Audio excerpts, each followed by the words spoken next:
घने जंगलों के बीच लीलावती अपनी बहू सुधा के साथ अपने बेटे के शव के पास फूट फूट कर रो रही थी। हे भगवान, मेरा बेटा मुझे छोड़कर चला गया। नहीं हो सकता, ऐसा नहीं हो सकता। ये क्या दिन दिखा रहे हो भगवान? हमने क्या पाप किया था जो हमारा जवान बेटा भगवान ने अपने पास बुला लिया? माँ जी, हिम्मत रखिए, पता नहीं किसकी नजर लग गई है हमारे इस घर पर। अब पता नहीं क्या होगा। नहीं बहू, कुछ भी हो जाए मैं अपने बेटे को ऐसे नहीं छोड़ सकती। मुझे भी उठा लो भगवान, मैं भी जिंदा नहीं रहना चाहती हूँ। इतना कहकर दोनों फूट फूट कर रोते हैं। तभी वहाँ एक साधु महाराज आ जाते हैं।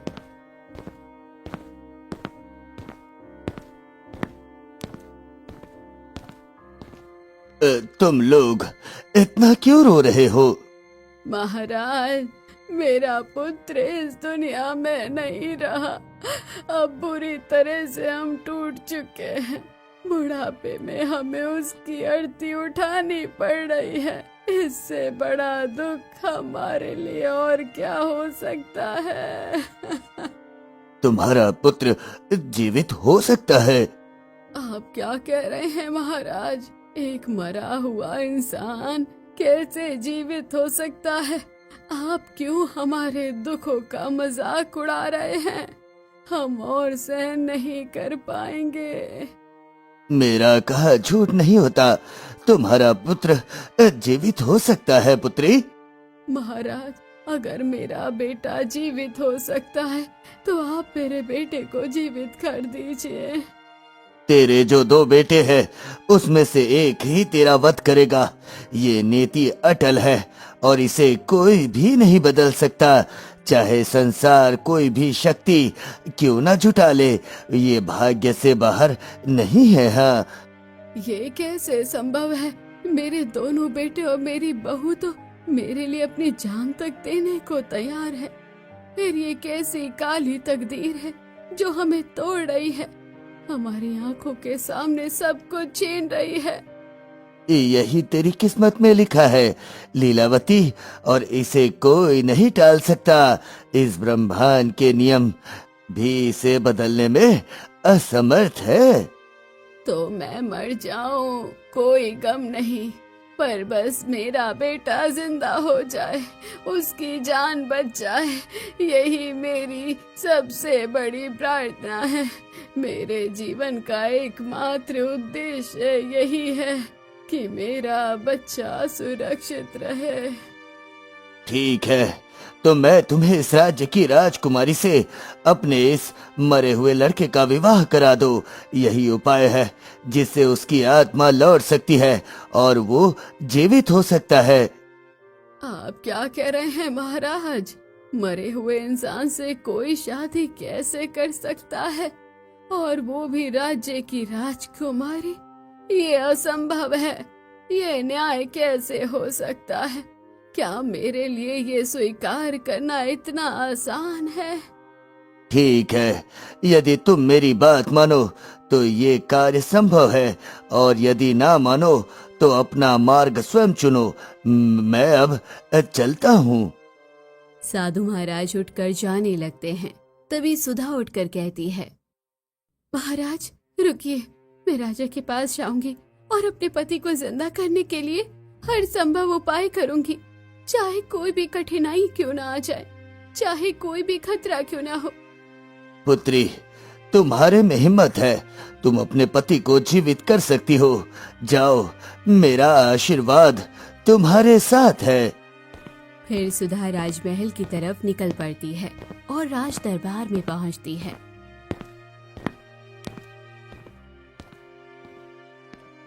तुम कौन हो और मेरे राज दरबार में यहाँ क्या कर रही हो? महाराज, मैं आपके पास बहुत उम्मीद लेकर आई हूँ।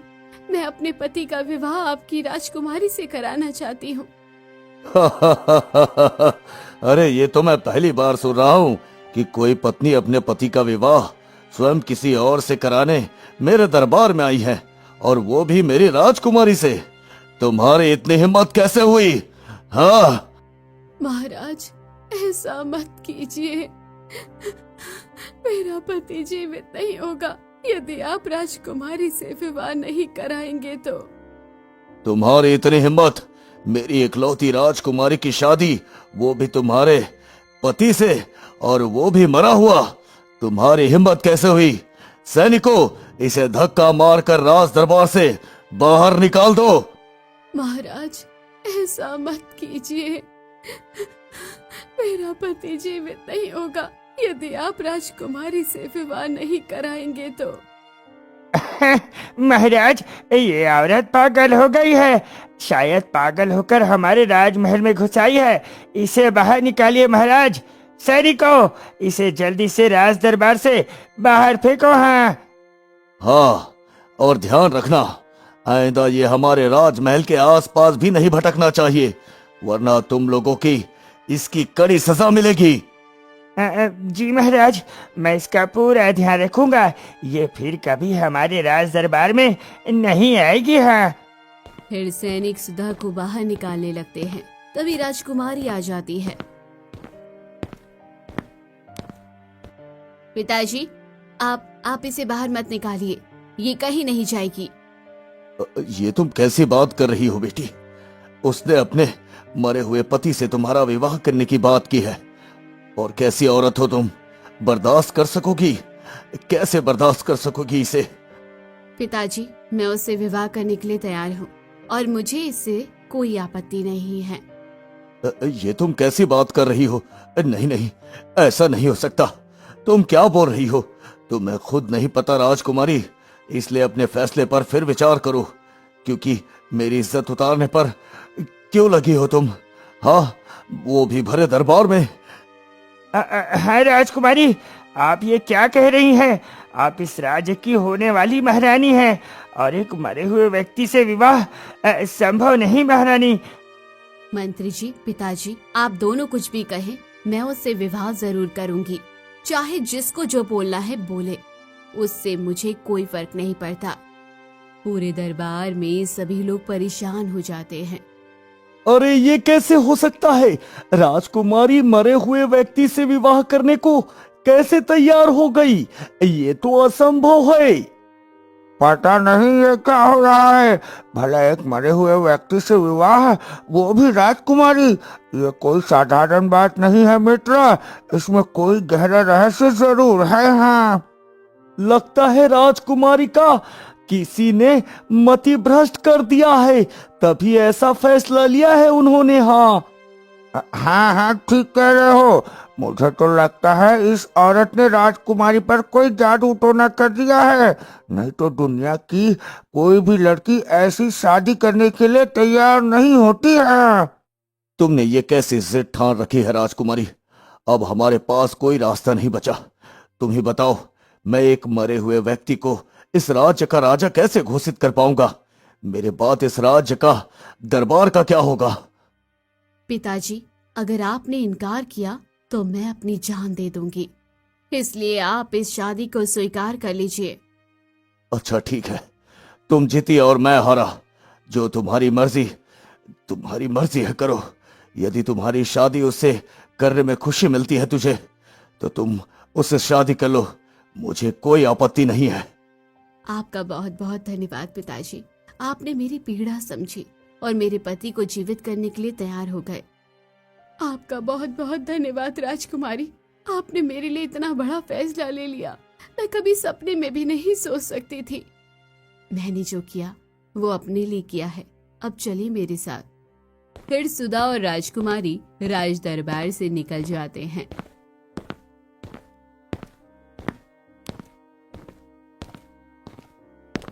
महाराज, ये तो घोर अनर्थ हो गया। अब हम सबको क्या जवाब देंगे? जो राजकुमारी एक मरे हुए व्यक्ति से विवाह कर रही है। महाराज, मंत्री जी, अब इस बारे में एक शब्द भी मत बोलिए। मेरा सर दर्द से फट रहा है। मैं अब तक नहीं समझ पा रहा हूं कि ये सब क्या हो रहा है।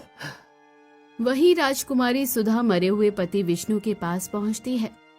राजकुमारी, आप यहाँ? मैं आपके बेटे से विवाह करने को तैयार हूँ।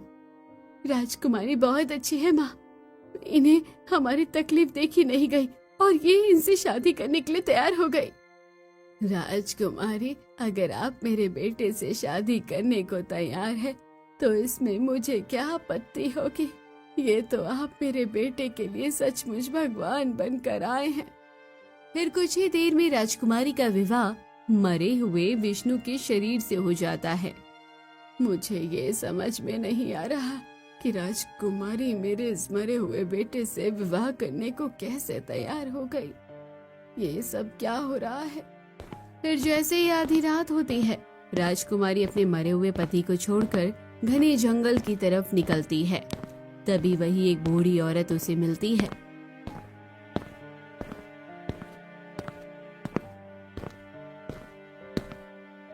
तुम आ गई। मैं कब से तुम्हारा इंतजार कर रही थी। मैंने तो सारी उम्मीद ही छोड़ दी थी कि तुम यहाँ आओगी भी या नहीं। माँ, मैंने वो कर दिखाया जो कोई करने की भी नहीं सोचेगा। अब तुम्हारा श्राप टूट जाएगा। हाँ बेटी, ये सब मेरी वजह से तुम्हें करना पड़ा है। अगर कई वर्ष पहले। महाराज, कल मेरा जन्म दिवस है तो मैं सोच रही हूँ क्यों ना एक साधु महाराज से अपनी जन्म कुंडली दिखाकर पूछूं कि आने वाले भविष्य में मेरे भाग्य में क्या लिखा है। हाँ महारानी, क्यों नहीं। अगर आपकी इच्छा साधु महाराज से मिलना ही है तो आप जाकर मिल सकती हैं। तब तक मैं राजकुमारी का ध्यान रखूंगा। हाँ ठीक है महाराज, तो मैं आज ही साधु महाराज के पास जाकर अपने भविष्य और जन्म कुंडली दिखाकर पूछती हूँ कि आखिर इस राज्य में क्या होने वाला है। महारानी, आप कुछ सैनिकों को साथ लेकर जाइएगा। रास्ता बहुत खतरनाक है। बहुत सारे जंगली जानवर भी इधर उधर घूमते रहते हैं। हाँ, ये आप कैसी बातें कर रहे हैं महाराज। भला मैं एक साधु महाराज के पास जा रही हूँ और मैं नहीं चाहती कि वो हमें शान में देखे। मैं तो वहाँ एक मामूली रानी बनकर उस कुटिया में जाना चाहती हूँ। जैसी तुम्हारी इच्छा रानी, पर ध्यान रखिएगा अपना। फिर रानी कुंडली लेकर घने जंगलों में जाती है और साधु महाराज की कुटिया में पहुँचती है। आओ आओ रानी, मैं जानता था कि तुम मेरे पास अवश्य आओगी। हाँ साधु महाराज, आपको कैसे पता कि मैं आपके पास आऊंगी? मैं तो आपसे पहली बार मिल रही हूँ, फिर आपको मेरे बारे में कैसे पता है? क्योंकि तुम्हारे भाग्य में ही कुछ ऐसा लिखा है जिसके लिए तुम्हें मेरे पास आना ही था। ये तो कई वर्षों पहले ही मुझे ज्ञात था कि तुम आज के दिन ही मेरे पास आओगी। साधु महाराज, मेरे भाग्य में क्या लिखा है मैं सब जानना चाहती हूँ। महारानी, तुम्हें श्राप लगा है। अपने युवा अवस्था में तुमने एक बूढ़ी औरत का दिल दुखाया था। उसी ने तुम्हें श्राप दिया है और अब उसका श्राप अब सक्रिय हो रहा है। हाँ क्या? मुझे तो याद भी नहीं है वो क्या श्राप है और कैसे टूटेगा। साधु महाराज, ये भी मुझे बता दीजिए। यदि तुम महल में रहोगी तो राज्य तबाह हो जाएगा। वो श्राप तभी हट सकता है जब राजकुमारी 21 वर्ष की हो जाए और किसी ऐसे इंसान से विवाह करे जिसे देख दुनिया राजकुमारी के ऊपर उंगली उठाएगी। लेकिन फिर भी राजकुमारी उससे विवाह करेगी, तभी तुम्हारा ये श्राप टूटेगा। हाँ पर महाराज, मेरी पुत्री अभी 1 वर्ष की है, उसे कैसे पता चलेगा कि मैं इस श्राप से बंधी हुई हूँ? वक्त आने पर तुम्हारी पुत्री को खुद पता चल जाएगा और तुम राजमहल को अभी इसी वक्त छोड़ देना। तभी तुम्हारा और तुम्हारे राज्य का कल्याण होगा, वरना तो विनाश निश्चय है। हाँ और मैंने उसी वक्त राजमहल छोड़ दिया था और इस घने जंगलों में अपना शरण ले लिया था। मुझे पता था राजकुमारी, तुम ये एक दिन जरूर करोगी। माँ, आपकी 21 साल की तपस्या आज पूरी हो गई। अब आपका श्राप टूट गया है। अब आप राजमहल में वापस जा सकती हैं। पिताजी कई वर्षों से आपका इंतजार कर रहे हैं। ले बेटा, ये चमकता हुआ बीज लो और इसे उस लड़के के माथे पर लगा दो। वो जिंदा हो जाएगा। जैसे ही वो जिंदा होगा, महल में मेरी वापसी हो जाएगी। ठीक है माँ, मैं अब वापस जाती हूँ और जल्द ही आपका श्राप तोड़ देती हूँ। इतना कहकर राजकुमारी बीज को लेकर अपने ससुराल जाती है और विष्णु के पास बैठ जाती है। राजकुमारी, आप कहाँ गई थी? मैं कब से आपका इंतजार कर रही थी। कहीं आप कोई खतरे में तो नहीं है? मैं इन्हें जिंदा करने के लिए गई थी। अभी कुछ ही समय में जिंदा हो जाएगा और फिर देखना मेरी मेहनत सफल हो जाएगी। मुझे आप पर पूरा भरोसा है राजकुमारी जी, जो आप मेरे पति को जरूर जीवित कर दोगी। फिर राजकुमारी जादुई बीज लेती है और विष्णु के सिर पर रख देती है। तभी एक तेज रोशनी फैलती है और विष्णु जीवित हो जाता है। ये क्या? मैं जीवित हो गया? ये कैसे संभव हुआ? मैं कोई सपना तो नहीं देख रहा हूँ ना? ये तुम्हारी इस पत्नी राजकुमारी की वजह से संभव हुआ है। राजकुमारी ने तुम्हारे लिए बहुत कष्ट लिया और बहुत लोगों से लड़ाई करके तुमसे विवाह किया, तभी तुम जिंदा हो गए हो।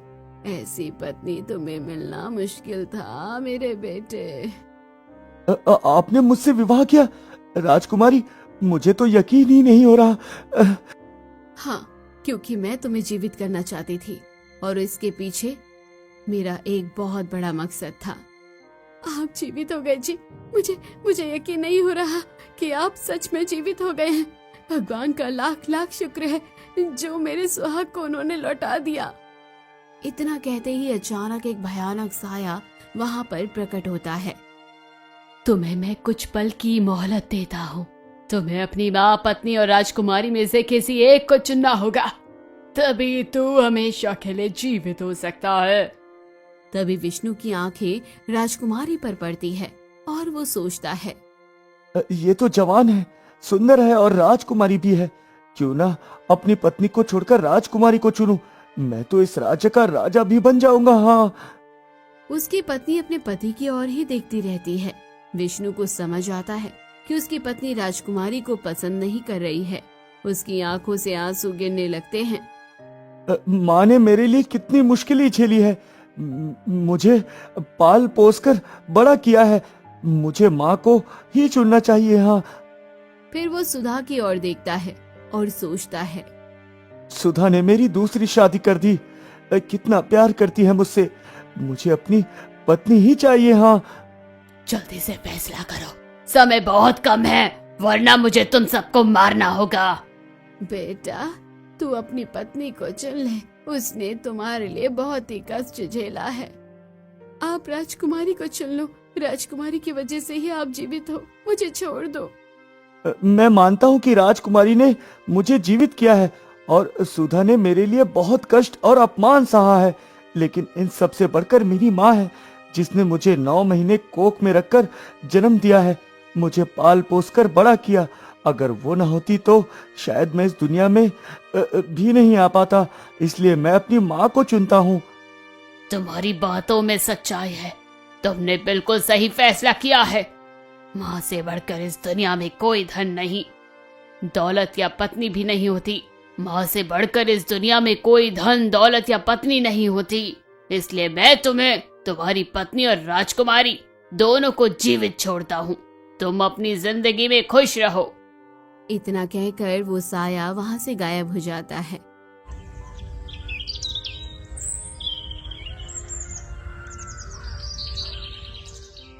बेटा, तुम्हारा बहुत बहुत धन्यवाद। तुमने अपनी पत्नी और इतनी सुंदर राजकुमारी को छोड़कर मुझे चुना। मैं धन्य हो गई कि तुम मेरी कोख से पैदा हुए हो। माँ, दुनिया में कितनी भी धन दौलत है, लेकिन तुझसे बड़ा कोई नहीं हो सकता। माँ। इतने में ही राजा और रानी वहाँ आ जाते हैं। पिताजी, मुझे माफ कर दीजिए, मैंने आपका बहुत दिल दुखाया है। राजकुमारी, तो मुझे माफ कर दो बेटी। मैंने पता नहीं तुम्हें क्या क्या कहा, लेकिन मुझे नहीं पता था कि तुम ये सब अपनी माँ के लिए कर रही हो। और आज देखो, तुम्हारी माँ सही सलामत मेरे पास आ गई है। वाह बेटी वाह। हाँ बेटी, तुमने जो किया है वो दुनिया की कोई भी बेटी अपनी माँ के लिए नहीं करती। और सुधा, तुम मुझे माफ कर दो। मैंने तुम्हें बहुत अपमानित किया और राज दरबार से निकाल दिया, लेकिन आज मुझे पता चला कि तुम ये सब अपने पति के लिए कर रही थी। मुझे माफ कर दो सुधा।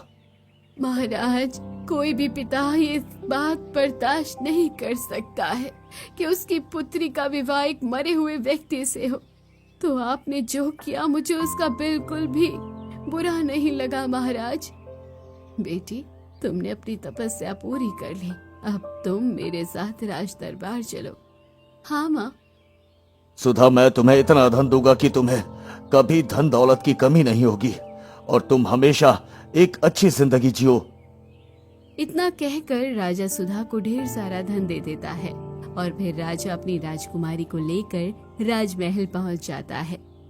माँ, मैं बहुत खुश हूँ आपको देखकर। पूरे 21 साल बाद आप इस राजमहल में हैं। ऐसा देखकर मैं बहुत खुश हूँ। इसके बाद राजकुमारी अपनी माँ के साथ खुशी खुशी रहने लगती है। जादुई झरना। रघु अपनी छोटी सी झोपड़ी में अपनी पत्नी और गौरी और बेटी नेहा के साथ रहता था। उसकी दिनचर्या सुबह सूरज उगने से पहले शुरू होती। वह खेत में हल चलाता, बीज बोता और फसल को पानी देता। हालांकि मेहनत के बावजूद मौसम की मार और जमीन की उपज कम होने के कारण उसके परिवार को 2 वक्त की रोटी जुटना भी मुश्किल हो रहा था। एक दिन गौरी ने रघु से कहा, घर में अनाज खत्म हो गया है, बच्चों के लिए भी कुछ नहीं बचा, अब क्या करेंगे? साहूकार ने ये ठीक नहीं किया, सब कुछ छीन लिया मुझसे। मेरी जमीन, मेरे बैल और अनाज सब ले लिया। अब मैं अपने परिवार को कैसे पालूं? लेकिन मैं चुप नहीं बैठूंगा। मैं महाराज के पास जाऊंगा और न्याय मांगूंगा। हाँ, मैं खेत में दिन रात मेहनत करता हूँ, लेकिन मौसम की मार से फसल बर्बाद हो गई। अब बीज और खाद के लिए पैसे कहाँ से लाऊं?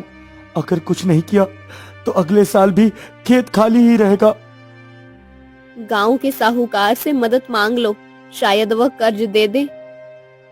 मैं जानता हूँ साहूकार की शर्तें बहुत कड़ी होती है, पर बच्चों और खेत के लिए कुछ तो करना ही होगा। अगले दिन रघु साहूकार के पास गया।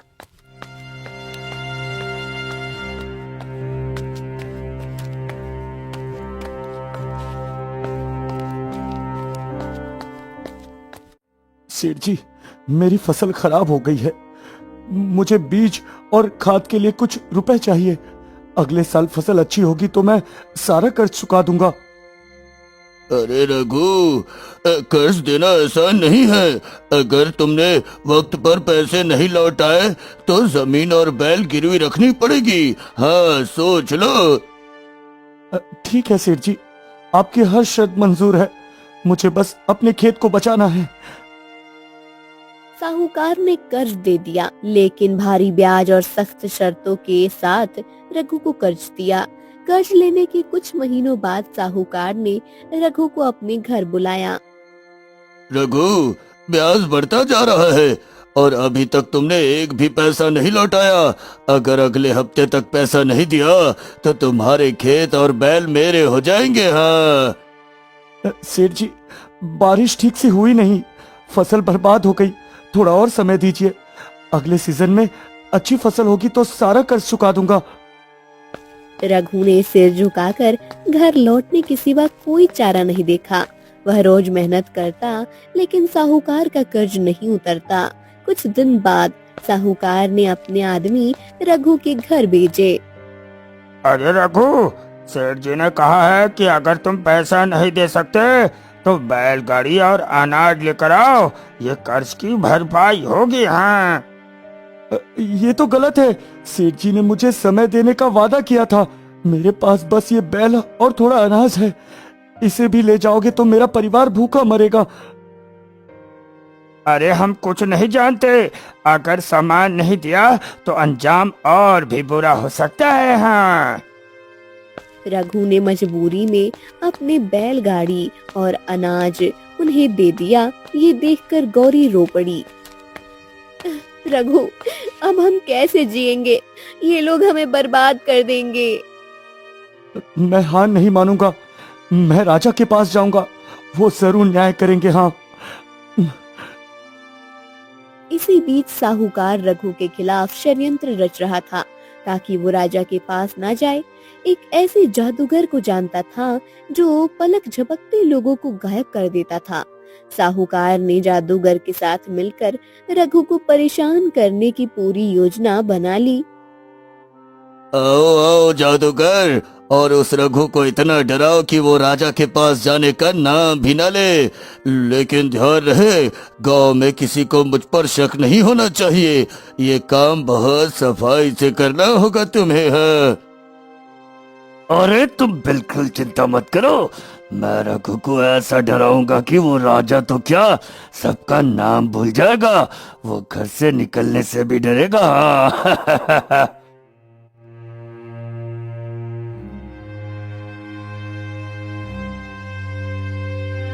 रात होती है और जादूगर रघु के घर के पास आता है। वो रघु के घर पर जादू करने की कोशिश करता है। रघु जादूगर को देखकर समझ जाता है कि यहाँ पर कोई षड्यंत्र हो रहा है, इसलिए वो पीछे के दरवाजे से अपने परिवार के साथ जंगल में चला जाता है।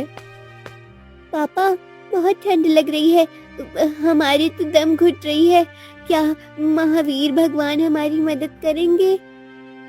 हाँ बेटा, महावीर भगवान सबको देख रहे हैं, बस थोड़ी हिम्मत रखो। मैं तुम्हें कुछ नहीं होने दूंगा। इस ठंड, इस डर को सहना होगा। तुम्हारी मुस्कान के लिए मैं हर दुख सह लूंगा। सुबह होते ही सब ठीक हो जाएगा, बस भरोसा रखो। बेटी का चेहरा देखो, ठंड से उसके होठ नीले पड़ रहे हैं। मुझे डर लग रहा है, कुछ हो ना जाए। हे महावीर, देखो मेरी बेटी तकलीफ में है, मेरी जान ले लो पर इन्हें बचा लो।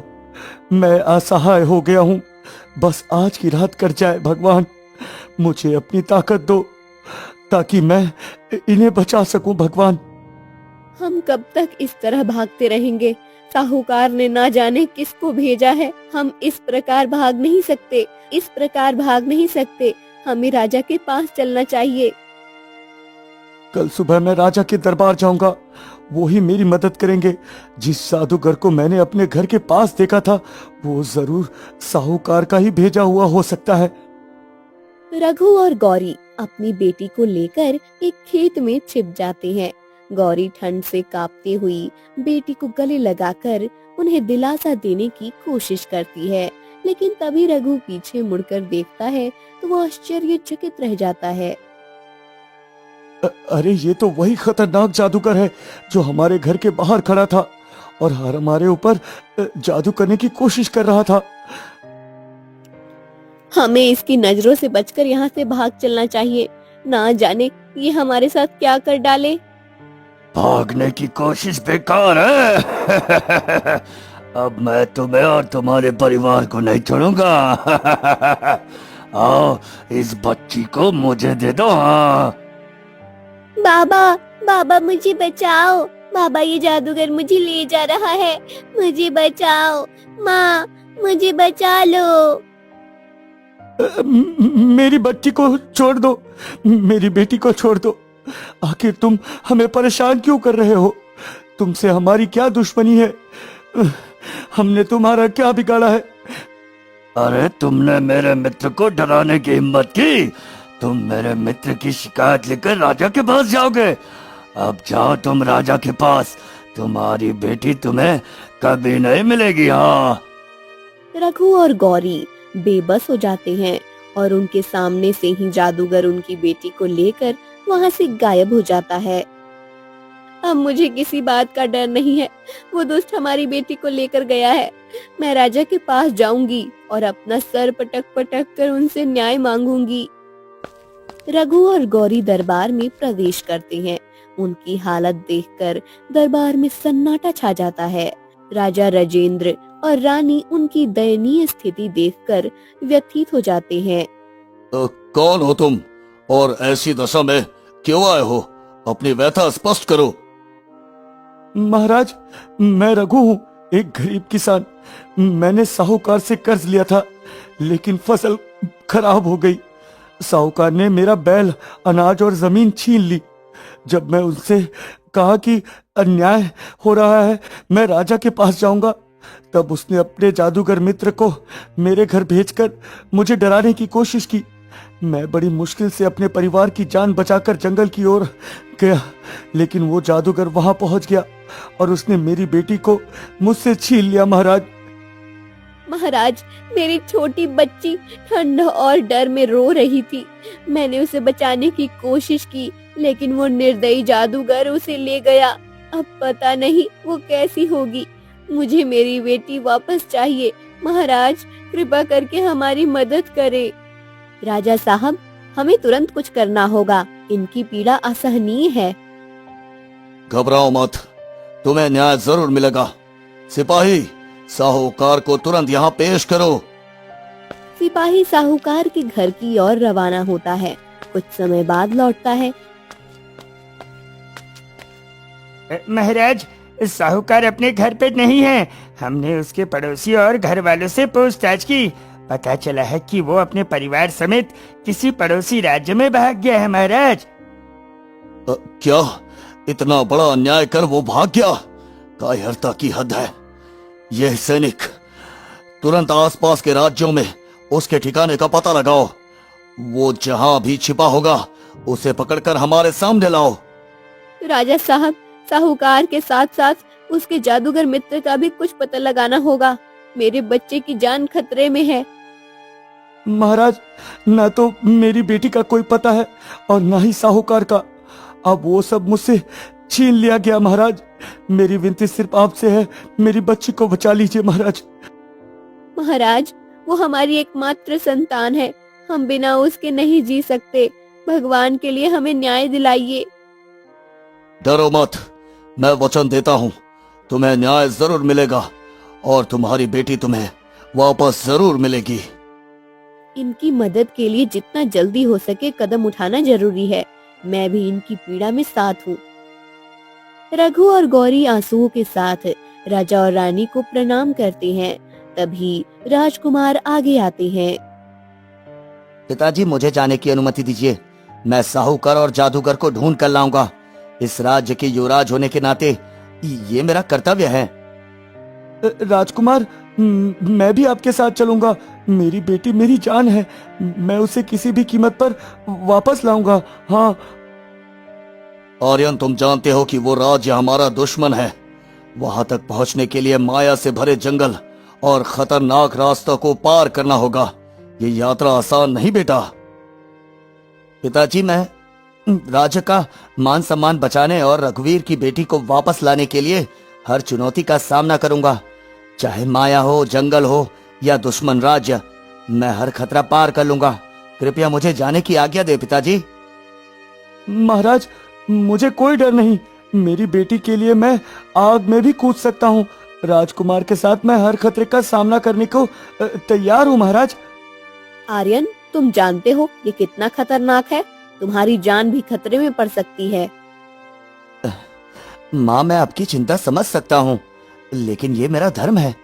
अगर मैं अपने लोगों के लिए खड़ा नहीं हुआ तो मैं सिंहासन के योग्य नहीं। मुझे विश्वास है कि महावीर भगवान मेरे साथ है। महाराज, युवराज के इस निर्णय से राज्य की प्रतिष्ठा बढ़ेगी है। ठीक है आर्यन, तुम्हें जाने की अनुमति है, लेकिन सतर्क रहना। हम वचन देते हैं महाराज, आपकी उम्मीदों पर हम खरा उतरेंगे और बेटी को वापस लेकर ही आएंगे। राजकुमार आर्यन और रघु अपने यात्रा की ओर बढ़ रहे होते हैं। अचानक रास्ते में एक विशाल दानव उनका सामना करता है। इस रास्ते से कोई नहीं गुजर सकता। अगर तुम आगे बढ़ना चाहते हो तो मेरी शक्ति का सामना करो।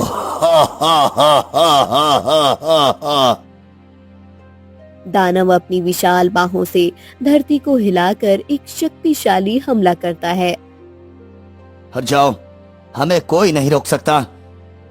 दानव राजकुमार आर्यन और रघु पर हमला करता है, लेकिन आर्यन अपनी तलवार से दानव के हमले को काटता है।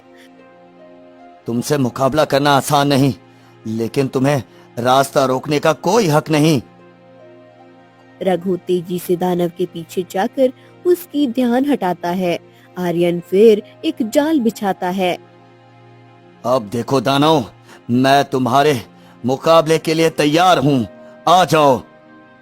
आर्यन अपनी तलवार से दानव के पैरों में सही जगह पर वार करता है, जिससे दानव अचानक हड़बड़ाता है और उसकी ताकत कम हो जाती है। रघु और आर्यन मिलकर उसे हराते हैं। तुम्हें ये रास्ता छोड़कर लौट जाना चाहिए था, लेकिन अब तुम्हारे लिए बहुत देर हो चुकी है।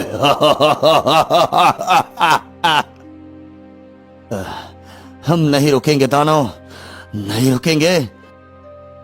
तुमने ये लड़ाई जीती, लेकिन ध्यान रखना, अगले चरण में और भी खतरनाक चुनौतियां तुम्हारे सामने होगी। तुम अब तक जीते हो, लेकिन आगे जो होगा वो तुम्हारे लिए और भी कठिन होगा।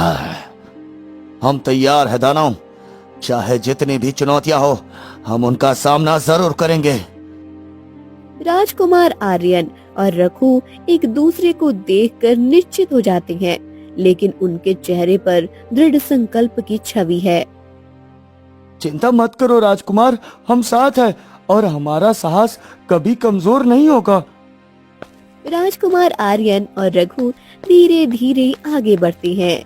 कुछ दूर चलते ही अचानक एक घना कुहासा उनके सामने छा जाता है। जैसे ही वे उस कुहासे से निकलते हैं, सामने एक विशाल और भयानक सांप दिखाई देता है। उसकी आंखों में लाल आग सी चमक रही थी और वो रास्ते को पूरी तरह से घेर कर बैठा था। ये तो बहुत खतरनाक सांप है, ये हमें कभी छोड़ने वाला नहीं। अब क्या करें राजकुमार? हमें डरने की जरूरत नहीं है। ये सांप रास्ते में कोई बाधा हो सकता है, लेकिन हम बिना लड़े नहीं हट सकते। हमें इसे पार करना होगा, चाहे कुछ भी हो जाए। सांप अपने फन को फैलाकर उनके सामने आ जाता है। ये सांप बहुत ही खतरनाक लग रहा है राजकुमार। अगर हम इसे पार नहीं कर पाए तो हमारी यात्रा रुकी रह जाएगी। हम डर नहीं सकते। हमें समझना होगा कि इस सांप का उद्देश्य क्या है। शायद वो हमें एक परीक्षा ले रहा हो और जो हमें पार करनी होगी। तुम दोनों तो बहुत बहादुर दिखाई देते हो, लेकिन क्या तुम मुझे खिला पाओगे? अगर तुम दोनों इस रास्ते से जाना है तो पहले मेरा पेट भरना होगा। हमें कुछ करना होगा। अगर सांप को हराना चाहते हैं तो हमें उसे शांत करना होगा। हमें उसका पेट भरने के लिए कुछ खोजना होगा। दोनों जंगल में घूमने जाते हैं और जल्द ही एक पक्षी का बच्चा दिखाई देता है। ये एक पक्षी का बच्चा है, शायद इससे उस सांप का भूख मिट जाएगा। राजकुमार आर्यन पक्षी के बच्चे को उठाकर सांप की ओर लौटते हैं। तभी पक्षी की माँ घबराई हुई उनकी ओर उड़ती है। तुमने मेरे बच्चे को क्यों पकड़ा? छोड़ दो उसे, वो मेरी जान है, मेरी पूरी दुनिया। भैया, हमें ये नहीं करना चाहिए था। ये बच्चा इस माँ की उम्मीद है। किसी की जान लेकर किसी और का पेट कैसे भर सकते हैं? ये गलत है। आर्यन पक्षी के बच्चे को धीरे से जमीन पर रखती है और माँ पक्षी तुरंत अपने बच्चे को गले लगाती है। मुझे माफ करना, मैंने तुम्हें और तुम्हारे बच्चे को डराया। मैं वचन देता हूँ, अब किसी की भी उम्मीदों को तोड़ने का कारण नहीं बनूंगा। जाओ, अपने बच्चे के साथ सुरक्षित रहो, जाओ। पक्षी माँ अपनी आंखों में कृतज्ञता लिए बच्चों के साथ उड़ जाती है। आर्यन और रघु एक दूसरे को देखते हैं। उनके चेहरे पर सुकून और एक नई दृढ़ता झलकती है। देखिए सांप महाराज, हम आपका पेट भरने के लिए किसी निर्दोष की जान नहीं ले सकते, लेकिन अगर आपको किसी को खाना ही है तो मुझे खा लीजिए, पर मेरे साथी रघु को जाने दीजिए। वो अपने परिवार के लिए जी रहा है। जिम्मेदारियां है मेरी जान से बड़ी है। रघु चौंक कर आर्यन की ओर देखता है। उसकी आंखें भर आती हैं। नहीं राजकुमार, ये नहीं हो सकता। आपका ये यात्रा एक उद्देश्य है। अगर किसी को अपनी कुर्बानी देनी चाहिए तो वो मैं हूँ। मेरी बेटी की खातिर मैं सब कुछ सह सकता हूँ, लेकिन आपको कुछ नहीं होने दूंगा राजकुमार, कुछ नहीं होने दूंगा। तुम दोनों ने अपनी परीक्षा दे दी है। तुम्हारे साहस और सच्चाई ने मुझे खुश किया। मैं तुम्हारी दया और बलिदान की भावना से प्रभावित हूँ। ना तो मैं तुम्हें खाऊंगा, ना तुम्हें रोकूंगा। तुम सही रास्ते पर हो। अब जाओ और अपनी यात्रा पूरी करो। विजय तुम्हारी होगी। सांप धीरे धीरे जंगल में गायब हो जाता है। रघु और आर्यन एक दूसरे को देखते हैं। रघु भाई, हमारा रास्ता सही है। ये यात्रा हमें सिखा रही है कि हर परीक्षा में दिल से सही फैसला लो। अब हमें ये सफर पूरा करना ही होगा। रघु मुस्कुराता है। दोनों नए जोश के साथ आगे बढ़ते हैं। उनकी आंखों में उम्मीद और दिलों में विश्वास झलकता है। दोनों चलते चलते एक घने जंगल में प्रवेश करते हैं। वे अचानक एक काले और रहस्यमय आकृति को देखते हैं। वो आकृति धीरे धीरे उनके सामने आती है और सामने एक डरावनी डायन का रूप धारण कर लेती है। तुम दोनों बहुत भाग्यशाली हो जो मुझे रास्ते में मिले, लेकिन दुर्भाग्य यही है कि तुम्हारी यात्रा अब यही खत्म हो जाएगी। ये जंगल मेरा है और मैं किसी को इससे बाहर नहीं जाने देती। डायन की आवाज इतनी डरावनी थी कि रघु सहम गया, लेकिन राजकुमार आर्यन ने हिम्मत जुटाई। तुम कौन हो और हमें क्यों रोकना चाहती हो? हमारी राह में आने का अंजाम अच्छा नहीं होगा। हाँ, मुझे धमकी देने की जरूरत, मैं इस जंगल की रानी हूँ। तुम्हारी ताकत और हिम्मत मेरे आगे कुछ नहीं। अगर जीना चाहते हो तो सब कुछ छोड़कर लौट जाओ, वरना। आर्यन भैया, ये बहुत ताकतवर है, हमें इसे कैसे हराएंगे? डरो मत रघु, सच और साहस के सामने कोई नहीं टिक सकता। इस जंगल की रानी को हराने का वक्त आ गया है। हाँ, डायन झपटकर उन पर हमला करती है। राजकुमार अपनी तलवार निकालता है और रघु लकड़ी का डंडा पकड़ता है। तुम दोनों मेरी शक्ति के आगे क्या हो? मैं तुम्हें खत्म कर दूंगी। राजकुमार आर्यन छलांग लगाकर डायन के चेहरे की ओर वार करता है। उसकी तलवार डायन के नुकीले दांत पर लगती है और दांत टूटकर गिर जाता है। डायन चीखने लगती है, नहीं, मेरा दांत! तुमने मेरी शक्ति छीन ली। रघु भी हिम्मत जुटाकर दौड़ता है और उसके पैर पर जोर से मारता है। डायन गिर जाती है और कर्राहने लगती है। तुमने हमें कमजोर समझा था, लेकिन हिम्मत और सच की ताकत के सामने कोई नहीं टिक सकता, कोई भी नहीं। मुझे छोड़ दो, मैं अब तुम्हें कोई नुकसान नहीं पहुंचाऊंगी। तुम्हारी सजा यही है कि अब से तुम किसी को परेशान नहीं करोगी। ये जंगल अब सबके लिए सुरक्षित होगा। अगर फिर किसी को डराने की कोशिश की तो तुम्हारा अंत तय है। हाँ। डायन के गायब होने के बाद रघु और राजकुमार आर्यन आत्मविश्वास से आगे बढ़ते हैं। जंगल के बीच उन्हें एक प्यासा हिरन दिखाई देता है जो कमजोर और थका हुआ नजर आता है। आर्यन और रघु उसकी हालत देखकर उसकी मदद करने का फैसला करते हैं। वे पास की झील की ओर बढ़ते हैं, लेकिन जैसे ही वे पानी नीले, झील से एक जलपरी प्रकट होती है। रुको, इस झील का पानी लेना इतना आसान नहीं। तुम कौन हो और ये कीमत कैसी? मैं इस झील की रक्षक हूँ। जो भी इस पानी को ले जाना चाहता है उसे अपनी सबसे कीमती चीज त्याग करनी होगी। ये कैसी शर्त है? एक प्यासे को पानी देना कोई दया नहीं बल्कि फर्ज है। हम तैयार हैं। हमें जो करना होगा हम करेंगे। हम किसी भी परीक्षा को स्वीकार करेंगे। हाँ। दया और फर्ज के लिए तैयार रहो, लेकिन त्याग के बिना ये पानी तुम्हारे हाथ नहीं आएगा। सोच लो, तुम्हारे लिए सबसे कीमती चीज क्या है? आर्यन और रघु एक दूसरे की ओर देखते हैं और आर्यन गहरी सोच में डूब जाता है। हम तैयार हैं। हमें जो करना होगा हम करेंगे। हम किसी भी परीक्षा को स्वीकार करेंगे। हाँ। आर्यन अपने आभूषणों और खानदानी तलवारों को देखता है।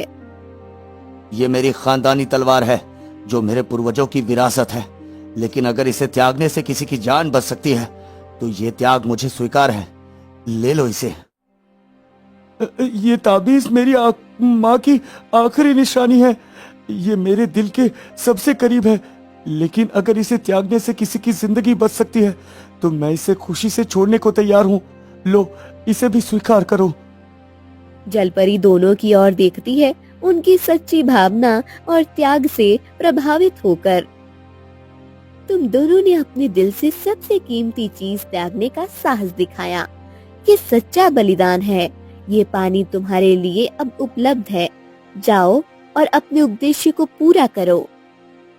पानी लेकर आर्यन और रघु वापस हिरन के पास आते हैं। वे उसे पानी पिलाते हैं। हिरन अपनी कमजोरी से उबरती है। हिरन उन्हें धन्यवाद देकर चला जाता है। आर्यन और रघु अपनी यात्रा जारी रखते हैं। वे दूसरे राज्य की सीमा पर पहुंचते हैं, जहां कई सिपाही पहरा दे रहे होते हैं।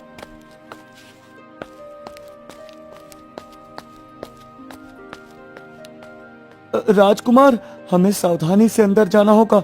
ये सिपाही हमें पहचान लेंगे तो परेशानी खड़ी हो जाएगी। हाँ हाँ रघु, हम सावधानी से इस राज्य में प्रवेश करेंगे। किसी को पता भी नहीं चलेगा। दोनों सिपाहियों से बचते हुए राज्य में प्रवेश करते हैं और साहूकार और जादूगर की तलाश शुरू करते हैं। कई दिनों तक उन्हें सफलता नहीं मिलती। एक दिन बाजार में साहूकार उन्हें दिख जाता है। तुम आखिरकार पकड़ में आ ही गए। मेरी बेटी कहाँ है बताओ, वरना मैं तुम्हें छोड़ूंगा नहीं। अरे शांत हो जाओ, मुझे तुम्हारी बेटी के बारे में कुछ नहीं पता है। झूठ मत बोलो, मुझे पता है। ये सब तुम्हारी वजह से हुआ है। जादूगर ने मेरी बेटी को किडनैप कर लिया और उसके पीछे तुम्हारा हाथ है। हाँ साहूकार, अब झूठ बोलने की कोशिश मत करना। सच सच बता दो कि रघु की बेटी कहाँ है। अगर तुमने कुछ भी छिपाने की कोशिश की तो मैं तुम्हें जान से मार दूंगा, और यकीन मानो मुझे ऐसा करने में जरा भी अफसोस नहीं होगा। अब बोलो, बच्ची का क्या किया तुमने? राजकुमार, मुझसे बहुत बड़ी गलती हो गई। जादूगर ने जब मांग की तो मैंने रघु की बेटी को उसके हवाले कर दिया। मैं मजबूर था। तुमने मेरी मासूम सी बेटी को अपने लालच और कर्ज के बंधन में रख दिया। साहूकार, तू इंसान कहलाने लायक भी नहीं है। मुझे माफ कर दो राजकुमार, मैं तुम्हारे साथ चलने को तैयार हूँ। मुझे माफ कर दो। वे तीनों जादूगर के अड्डे पर पहुंचते हैं। वे देखते हैं कि एक सुनसान जगह है। बाहर एक बहुत बड़ा पेड़ है और उस पेड़ पर एक चील बैठा हुआ है। आर्यन तलवार खींचता है। उसकी आंखों में गुस्सा और हिम्मत साफ झलकती है। रघु, साहूकार, ध्यान से रहना। ये लड़ाई आसान नहीं होगी, लेकिन हमें हर हाल में बच्ची को बचाना है। कोई गलती नहीं होनी चाहिए। तभी पेड़ पर बैठे हुए चील की नजर आर्यन, रघु और साहूकार पर पड़ती है। आर्यन सबसे आगे बढ़ता है। उसकी तलवार बिजली की तरह चलती है। इतना कहकर चील उनके ऊपर हमला कर देता है। आर्यन बहादुरी से चील से लड़ता है। वो चील को पराजित कर देता है। उसकी तलवार की धार और कुशलता अद्भुत है। आखिरकार चील घायल होकर गिर जाता है। राजकुमार आर्यन, रघु और जहाँ पर जादूगर रघु की बेटी की बलि चढ़ाने का पूरा इंतजाम कर चुका है। तुमने मेरी बेटी को छूने की हिम्मत कैसे की? तुम्हें इसके लिए पछताना पड़ेगा जादूगर। हाँ। अपने आप को शक्तिशाली बनाने के लिए मुझे एक कन्या की आवश्यकता थी, जिसका बलिदान देकर मैं बहुत बड़ा राजा बन जाऊंगा। तुम्हारी बेटी को मुझसे कोई नहीं बचा सकता। हाँ। तभी राजकुमार आर्यन तलवार से जादूगर के ऊपर हमला कर देता है। आखिरकार आर्यन और रघु मिलकर जादूगर को पराजित कर देते हैं। जादूगर वहां से भागने का प्रयास करता है, लेकिन तभी आर्यन उसे पकड़ लेता है। भागने का प्रयास मत करो, तुम्हें हर एक अपराध की सजा मिलेगी। अब बच्ची को मुक्त करो। रघु देखता है कि उसकी बेटी को जादूगर ने रस्सी से बांध रखा है। वो जल्दी जल्दी बेटी के हाथ पैर की रस्सी खोलता है। पिताजी, मुझे बहुत डर लग रहा था। ये जादूगर मुझे रोज डराता था कि ये मेरा गला काट देगा। मैं हर दिन सहमी रहती थी कि कुछ बुरा हो जाएगा।